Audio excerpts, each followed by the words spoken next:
அந்த அன்பு செலுத்துவதின் அடையாளம் என்ன? அதை பற்றி வேதம் என்ன சொல்லுது? அன்பு செலுத்துவதுனா என்ன?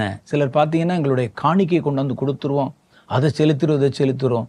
இது அன்பான்னு கேட்டா இல்லை. வேதம் சொல்லுகிற அன்பு என்னன்னு கேட்டா, கர்த்தருடைய கட்டளைகளுக்கு, அவருடைய வார்த்தைகளுக்கு கீழ்ப்படிவதுக்கு பேர் தான் அன்பு கூறுவது. காணிக்கை அள்ளி கொடுக்கலாம், ஊழியம் கூட செய்யலாம் நீங்க. ஆனா கர்த்தருடைய கட்டளைகளின்படி கீழ்ப்பிடிந்து நடப்பதற்கு பேர் தான் அன்பு.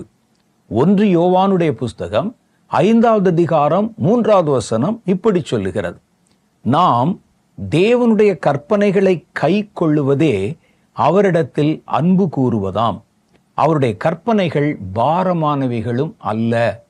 அப்ப கர்த்தர் ஒரு காரியத்தை கட்டளை கொடுத்துட்டாருன்னா அதுக்கு நம்ம எவ்வளவு தூரம் முக்கியத்துவம் கொடுத்து எவ்வளவு தூரம் அதற்கு கீழ்ப்படுகிறோமோ அவ்வளவுதான் நீங்கள் கர்த்தரிடத்தில் அன்பு வைத்திருக்கிறீர்கள் என்பது பொருள். கர்த்தர் பல சமயங்கள்ல, நாங்கள் சில சமயங்களில் தேவ பிள்ளைகளாக கூடி ஜெபம் பண்ணும்போது, கர்த்தர் ஒரு காரியத்தை எங்களிடத்தில் சொல்ல வரும்போது, தீர்க்க தரிசனமாய் சில காரியங்களை வெளிப்படுத்த வரும்போது, கர்த்தர் தவறாமல் சொல்லுகிற ஒரு வார்த்தை இருக்கிறது. அது என்னன்னா, என் வசனத்துக்கு நடுங்குகிறவனையே நான் உற்று பார்ப்பேன். என் வார்த்தையை கேட்கலாம், நான் உங்கள் மேல் அன்பு வைக்கலாம், ஆனா நான் சொன்ன வார்த்தைக்கு நீ நடுங்குகிறியா? அதுக்கு கனம் கொடுக்கிறியா? முக்கியத்துவம் கொடுக்கிறியா? அதற்கு கீழ்ப்படுகிறையா? அது என்ன சொல்லுகிறதோ அதன் போல நடக்கிறாயா என்பதுதான் அதுல முக்கியம். சும்மா நாங்க வேதத்தை வச்சிருக்கோம், கீழே வைக்க மாட்டோம், அப்படியே மார்பிளே வைத்துக் கொள்வோம், எப்ப பார்த்தாலும் தலைமாட்டில் வச்சுக்கிறோம், எடுத்த உடனே படிப்போம். படிக்கிறது இல்லைங்க.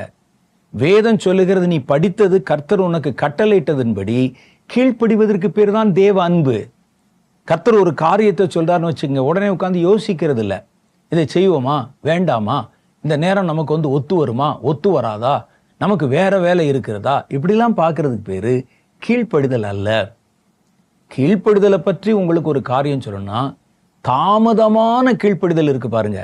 தாமதமான கீழ்ப்படிதல், லேட்டா கீழ்ப்படுகிறது பேரு கீழ்ப்படியாமை.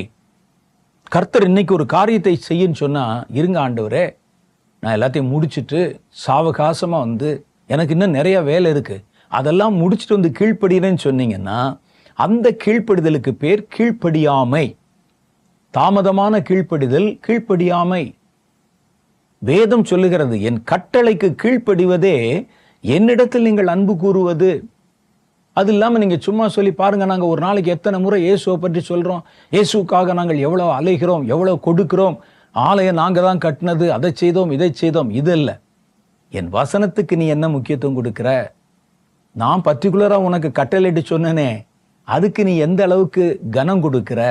அதுதான் நீ என்னிடத்தில் காட்டுகிற அன்பின் அடையாளம் என்று கர்த்தர் தீர்க்கமாக சொல்லுகிறார். சிலர் கீழ்ப்படிவாங்க, நான் சொன்ன மாதிரி. ஆனா தங்களுக்கு வசதிப்படுகிற நேரத்தில் கீழ்ப்படிவாங்க. இல்ல ஆண்டவர், எங்களுக்கு வேலை இருக்குது. ஒருவன்